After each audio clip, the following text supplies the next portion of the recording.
بسم الله الرحمن الرحیم. زه هغه ځوانانو ته، قدرمنو ځوانانو ته چې هغوی متاسفانه د غلطو ویډیوګانو په کتلو باندې اخته شوي دي، یو څو مهمې خبرې کول غواړم. د زړه نصیحت ورته کول غواړم. هیله ده چې دا زما خبرې ان شاء الله د دوی هغه زړه ته ورسیږي او د دوی د اصلاح او د ښه والي سبب وګرځي. ډېر داسې ځوانان شته دي چې هغوی موږ ته پیغامونه رالیږي، ډېر سخت کړېدلي دي، ډېر سخت دردېدلي دي. تاسو یقین وکئ چې د هغوی د زړه حال زه تاسو ته نشم بیانولی. هغوی همدغه خبره کوي چې موږ په دې غلطو شیانو په کتلو باندې عادت شوي یو. دلته ګډا وینه، هلته ساز وینه، دلته سندره اوره، دلته نور غلط شیونه ګوره، فلمونه ګوره. بالاخره زمونږ دا زړونه وای راتور شوي دي. هیڅ د عبادت په خوند باندې بالکل نه پوهیږو. عبادت خو پرېږده، عبادت رانه پاتې ده، منځونه رانه پاتې دي، زندګي رانه پاتې ده، غمونه دي، همیشه زمونږ په دې زړه باندې پرده پرته وي او داسې احساس کوو چې موږ په یو کوټه کې قید یو، په غمونو کې راګیر یو، د هیڅ یو شي په خوند باندې نه پوهیږو او دا ځان راته یو لوی مجرم ښکاره کیږي. ګورې قدرمنو ځوانانو، که چېرته ستاسو هم دا حالت وي نو بیا دغه یو څو مهمې خبرې زما واورئ. دا تاسو ته د لمر په څیر باندې ګوره ښکاره شوې ده چې دغه رقم مواد یا دغه رقم شیان په انټرنیټ کې کتل دا د انسان د خوشحالۍ سبب نه بلکې د انسان د تباهۍ، د انسان د هلاکت او د انسان د خفګان سبب ګرځي. والله که تاسو څومره هم کوشش وکئ که نه چې ځان ته اطمینان و ډاډګیرنه ورکئ، نه شئ ورکولی، په هیڅ وجه نه شئ ورکولی. دا موقتي لحاظه دغه شیطان ده چې تاسو دوکه کوي او تاسو ته دا وایي چې په دې کې خوند ده، په دې کې خوشحالي ده، دا واوره، په دې کې لذت ده. خو د یو څو لحظو لذت نه وروسته بیا په ساعتونو به تاسو خفه، په ساعتونو په ورځې خو لا پرېږده، میاشتې به ستاسې په دې غمونو کې تېرېږي، حتی خبره به کلونو ته ورسېږي. تاسو لږ فکر وکئ د الله بندګانو، په دنیا کې خلکو له دغو اسباب و وسایلو څومره مثبته ګټه پورته کړې، والله انسان ورته حیرانېږي. د انسانیت په تاریخ کې انسان دومره ګټه نه ده کړې لکه په نننۍ زمانه کې چې کوي. او هغه ټول د دې وسایلو له برکته، ټول د دې اسباب و وسایلو چې د دوی په خدمت کې دي، که هغه انټرنیټ ده، که کمپیوټر دي او که موبایلونه دي. دا اوس زمونږ او ستاسو ناپوهي ده، دا زمونږ او ستاسو جهالت ده چې د دې نه په ځای د دې چې سمه استفاده ترې وکړو غلطه استفاده ترې وکړو. دا په یاد ولرئ چې دغه اسباب و وسایل که انټرنیټ ده او که هر څه دي، د دې مثال د چاقو ده. په دې باندې هم ته مڼه سپینولی شي د ځان لپاره او هم یې په خپله خېټه کې ننویستلی شي. نو انسان که چېرته ښه استفاده ترې وکړي څومره ګټوره تمامیږي دا چاړه او دا چاقو. خو که غلطه استفاده ترې نه وکړي د همدغه اسبابو د وجې نه انسان بالاخره مړ کېږي او تباه کېږي. نو د دې په خاطر باندې دا خبره تاسو ته هم سل په سل ښکاره شوې ده چې دا یو لویه دوکه ده او یو لویه تباهي ده چې انسان پکې راښکیل سي. دا یو دومره یو خطرناک جال ده چې انسان یو وارې پکې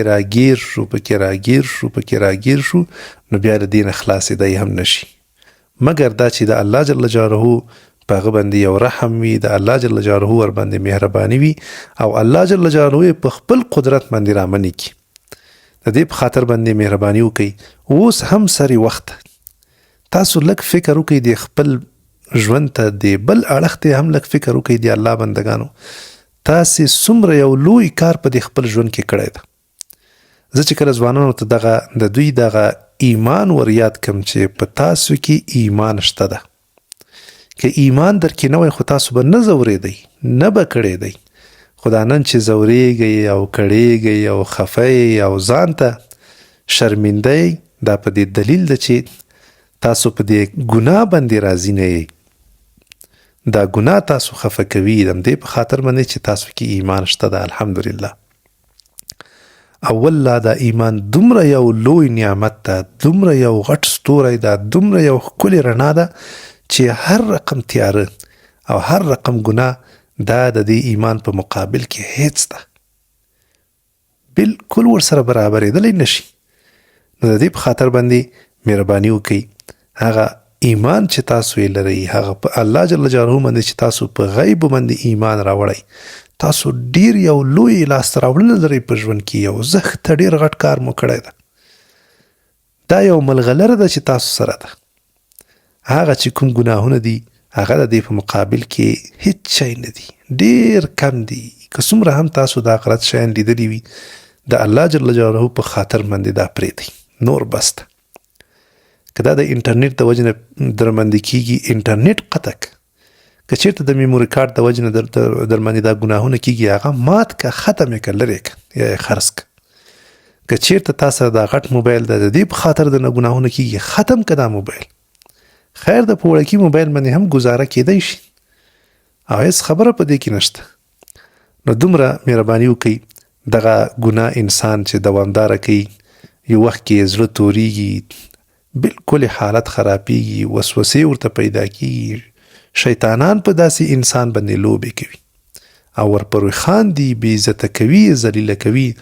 الله دې نه کړي داسې حالت ته بیا خبره نوره ونه رسېږي چې انسان کاملا مایوسه شي او داسې خطرناک سبب، داسې یو خطرناک تصمیمونه په ژوند کې ونیسي چې هغه دی په دې دنیا کې هم تباه او برباد کی او آخرت هم ور تباه او برباد کی. نو مخکې له دې نه چې داسې خطرناک حالت ته ورسېږئ، د الله جل جلاله په خاطر باندې له هغه څخه د حیا په خاطر باندې دا پرېږدئ. موږ او تاسو هیڅ وخت کې هم تنها نه یو، په هیڅ وخت کې هم تنها نه یو، بلکې الله جل جلاله له موږ سره په هر حالت کې ده. څنګه د انسانانو په خاطر باندې دا شیان موږ او تاسو پټوو او د الله جل جلاله خیال نه ساتو، دا کوم ایمان شو؟ دا خو ډېر ضعیفه ایمان ده چې موږ او تاسو یې لرو. موږ او تاسو خو په دې باندې یقین او باور لرو چې الله جل جلاله په هر حالت کې موږ او تاسو ویني.